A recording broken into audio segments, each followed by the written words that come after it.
사랑하는 여러분, 오늘 우리는 말씀 속에서 잠시 멈추어 우리 삶의 가장 근본적인 부르심에 대해 깊이 묵상하는 시간을 갖고자 합니다. 오늘의 이야기가 여러분의 마음에 깊은 울림을 준다면 좋아요와 공유를 통해 이 은혜를 주변의 소중한 이들과 함께 나눠주시길 바랍니다. 하나님의 말씀이 더 널리 퍼져나가는 이 귀한 사역에 동참하는 여러분 모두에게 주님의 크신 평안과 축복이 함께하기를 기도합니다. 오늘 우리가 함께 나눌 말씀의 주제는 사랑, 그리고 거룩한 야망입니다. 데살로니가전서 4장 9절부터 12절까지의 말씀을 중심으로 하나님의 가장 위대한 계명 속으로 들어가 보겠습니다. 형제 사랑에 관하여는 너희에게 쓸 것이 없음은 너희들 자신이 하나님의 가르치심을 받아 서로 사랑함이라. 너희가 온 마게도냐 모든 형제에 대하여 과연 이것을 행하도다. 형제들아 권하노니 더욱 그렇게 행하고 또 너희에게 명한 것 같이 조용한 생활을 하고 자기 일을 하며 자기 손으로 일하기를 힘쓰라. 이는 외인에 대하여 단정히 행하고 또한 아무 궁핍함이 없게 하려 함이라. 먼저 주님께 기도하겠습니다. 아버지 하나님, 당신의 귀한 말씀에 감사드립니다. 주님의 지혜와 공의, 그 완전하심 앞에 경탄할 뿐입니다. 당신의 모든 길은 완벽하시며 그 거룩하심은 우리의 삶을 비추는 기준이 됩니다. 그러나 아버지, 그 완벽한 기준 앞에 우리의 연약함을 고백합니다.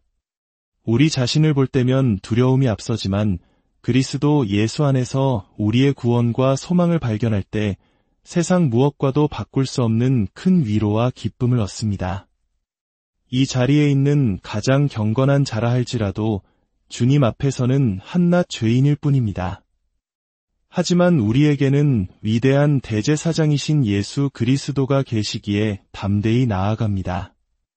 우리가 사랑에 실패한 모든 순간에도 주님께서는 완전한 사랑으로 우리를 끝까지 사랑하셨습니다. 우리 구주 예수 그리스도의 이름으로 감사하며 기도합니다. 아멘. 솔직히 말씀드리면 사랑에 대해 가르치는 것은 저에게 큰 부담으로 다가옵니다. 다른 어떤 주제보다도 무겁게 느껴집니다. 왜냐하면 사랑에 대한 말씀을 준비하며 본문을 깊이 들여다볼수록 제 삶이라는 거울을 마주하게 되기 때문입니다. 그리고 그 거울 속에서 제 사랑이 얼마나 작고 변덕스러운지를 똑똑히 보게 됩니다. 사랑에 대해 가르칠 때마다 떠오르는 이야기가 있습니다. 제 친구가 어느 주일 예배에서 나이 지긋한 두 권사님 뒤에 앉아 있었답니다. 그날 목사님께서 강단에 올라 이렇게 말씀하셨습니다. 오늘 저는 믿음에 대해 설교하겠습니다. 그러자 한 권사님이 옆에 앉은 다른 권사님을 툭 치며 속삭이더랍니다. 어머, 믿음. 그거야 우리가 다 아는 얘기잖아. 여러분, 정말 그럴까요? 아닙니다. 우리가 100년 동안 믿음만 공부한다 해도 우리는 여전히 믿음의 유치원생에 불과할 것입니다. 사랑도 마찬가지입니다. 제가 이 자리에서 여러분, 우리는 서로 사랑해야 합니다 라고 말할 때 많은 분들이 이 사랑이라는 단어를 세상의 노래나 심지어 일부 찬양에서처럼 낭만적이고 감성적인 무언가로 생각할지 모릅니다. 하지만 성경이 말하는 사랑은 단순한 감정이나 느낌이 아닙니다. 그것은 모든 기독교적 덕목 중 가장 깊고 가장 높으며 가장 탁월한 최고의 가치입니다. 성령의 거듭나게 하시는 역사와 우리 삶에 부어주시는 하나님의 은혜가 없다면 그 어떤 인간도 사랑의 깊이를 온전히 이해할 수 없습니다. 차라리 제가 이 자리에서 천체물리학을 강의하는 것이 하나님의 사랑을 가르치는 것보다 마음이 편할 것 같습니다. 용기나 헌신, 강한 의지에 대해 말하는 것은 부끄럽지 않습니다. 하지만 사랑에 대해 가르치는 것은 제 자신의 부족함을 드러내는 것 같아 늘 부끄러운 마음이 듭니다. 새 언약 안에서 사랑은 여러 덕목 중 하나가 아닙니다. 그것은 유일한 핵심이며 모든 것을 아우르는 본질입니다. 예수님께서는 마음과 뜻과 힘을 다해 하나님을 사랑하고 이웃을 내 몸과 같이 사랑하는 것이 모든 율법과 선지자의 강령이라고 말씀하셨습니다. 이 말씀은 결코 시적인 표현이 아닙니다. 이것이야말로 하나님께서 우리에게 요구하시는 가장 본질적이고도 어려운 명령입니다. 오늘 설교의 제목은 사랑과 야망입니다. 언뜻 보면 어울리지 않는 두 단어처럼 보입니다. 하지만 오늘 본문 안에서 이 둘은 동전의 양면과 같습니다. 우리는 형제를 사랑하라는 명령을 받았고 동시에 조용한 삶을 살며 하나님의 백성에게 유익이 되고 믿지 않는 세상에 복음의 능력을 증거하는 삶을 살고자 하는 강한 야망을 품어야 합니다. 이는 오직 하나님의 은혜와 우리 안에 내주하시는 성령의 능력, 그리고 말씀을 따라 사는 삶을 통해서만 가능합니다. 오늘은 먼저 동전의 한 면, 바로 형제 사랑에 대해 깊이 나누고자 합니다. 본문 구절을 다시 보겠습니다. 형제 사랑에 관하여는 너희에게 쓸 것이 없음은 너희들 자신이 하나님의 가르치심을 받아 서로 사랑함이라. 사도 바울은 도덕적 순결의 문제와는 달리 사랑에 대해서는 데살로니가 교인들에게 길게 쓸 필요가 없다고 말합니다. 왜일까요? 종교개혁가 칼뱅은 이렇게 설명했습니다. 사랑이 이미 그들의 마음판에 새겨져 있었기 때문에 종이에 쓴 편지가 필요 없었다. 정말 놀라운 통찰입니다. 여러분, 이것이 바로 복음의 능력입니다. 우리가 회심했을 때 우리는 단지 사랑하라는 말을 들은 것이 아닙니다. 우리는 중생, 즉 거듭남의 위대한 열매로서 사랑하도록 재창조된 것입니다. 사랑은 우리의 새로운 본성이 되었습니다. 9절에서 바울은 하나님의 가르치심을 받았다고 말합니다. 여기서 하나님의 가르치심을 받았다는 헬라어로 테오디닥토스라는 한 단어입니다. 테오스는 하나님, 디다스코는 가르친다는 뜻입니다. 즉, 여러분은 하나님께 직접 배운 자들이라는 의미입니다. 이것은 단순히 바울이나 다른 누군가에게 설교를 들었다는 차원을 넘어섭니다. 이것은 하나님께서 우리의 심령에 직접 행하신 초자연적인 중생의 역사를 가리킵니다. 하나님께서 그분의 법을 우리 마음판에 새기셨다는 새 언약의 성취인 것입니다. 예레미야 31장 33절에서 하나님은 약속하셨습니다. 내가 나의 법을 그들의 속에 두며 그들의 마음에 기록하여 나는 그들의 하나님이 되고 그들은 내 백성이 될 것이라. 시내산에서 이스라엘 백성은 돌판에 새겨진 율법을 받았습니다. 완벽하고 의로운 법이었지만 그것은 외적인 것이었습니다.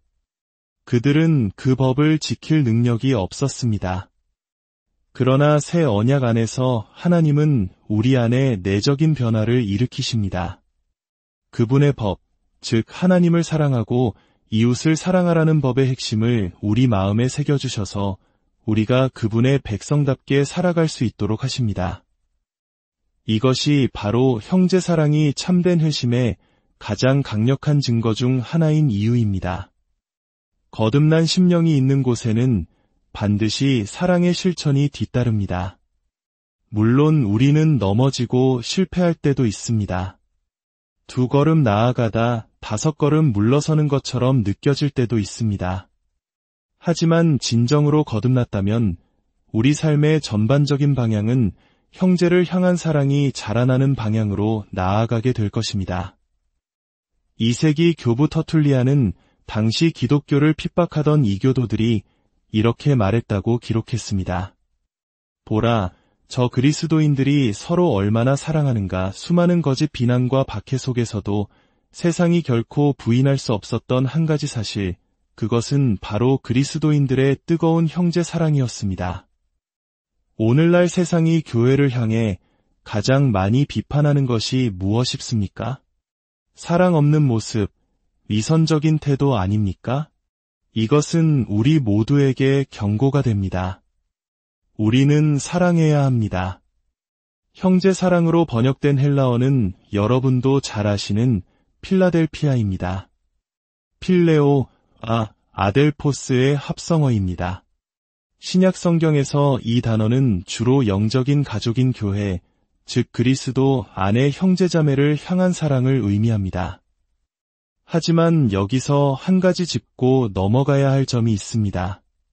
그리스도 안에서 형제자매를 사랑한다는 것이 우리의 육적인 가족 관계나 믿지 않는 세상과의 관계를 소홀히 해도 된다는 의미는 결코 아닙니다.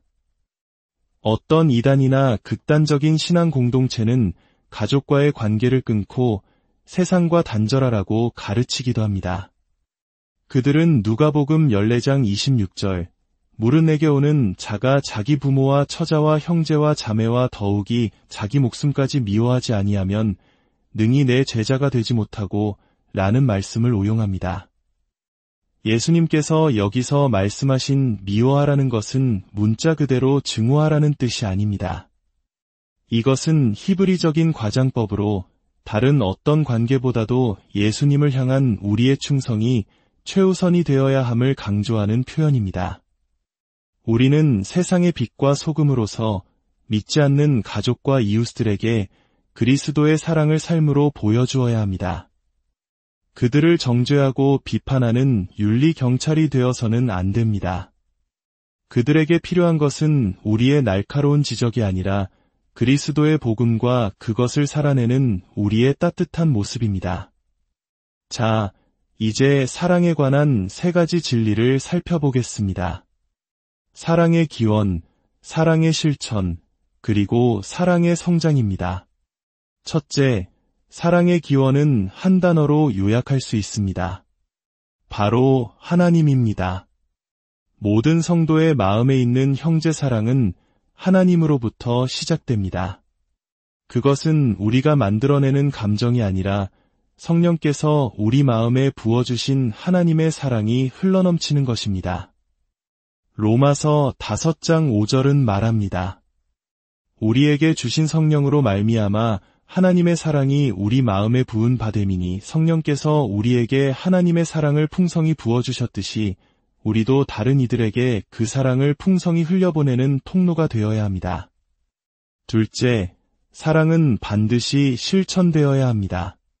10절은 데살로니가 교인들이 과연 이것을 행하도다 라고 칭찬합니다. 사랑은 마음속에만 머무는 주관적인 감정이 아닙니다.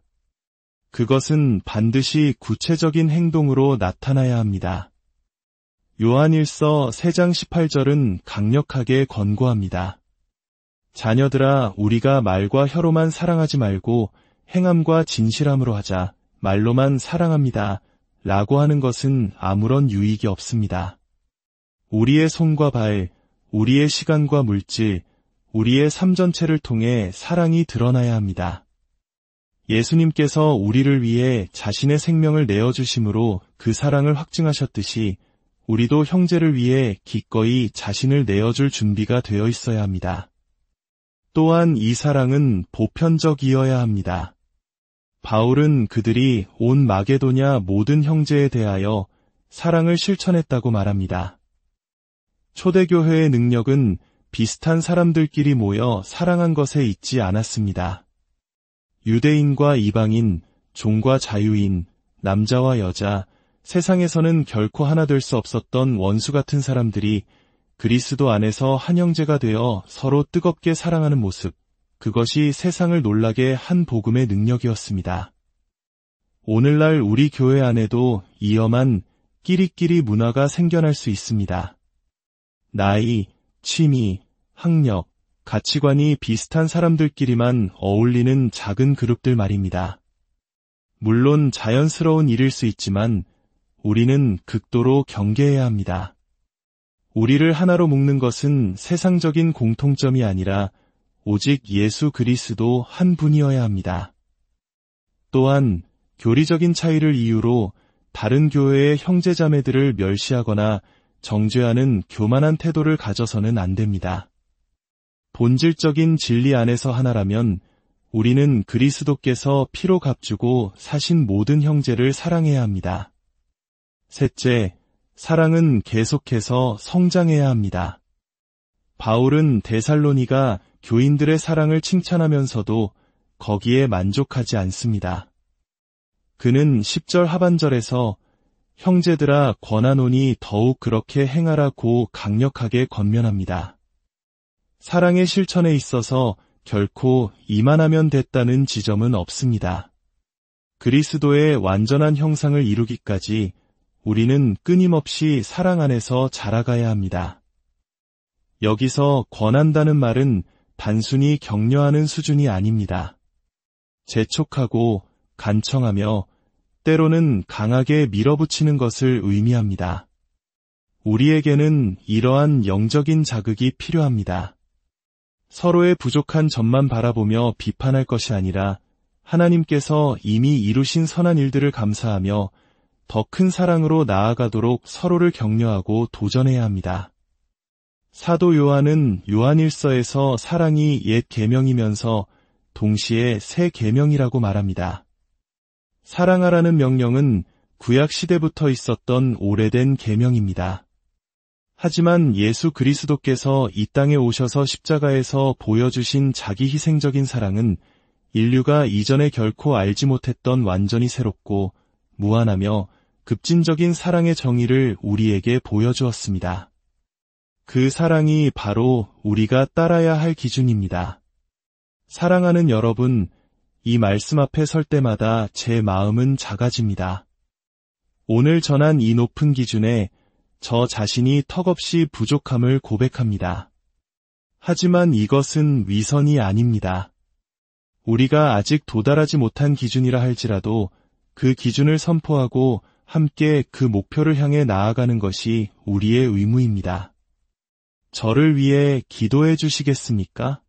저 또한 여러분을 위해 기도하겠습니다. 오늘들은 이 말씀의 무게를 진지하게 받아들입시다. 가정에서 다투는 형제자매, 서로에게 상처를 주는 부부, 관계가 소원해진 교우들이 있다면 오늘 밤 이 말씀을 기억하십시오.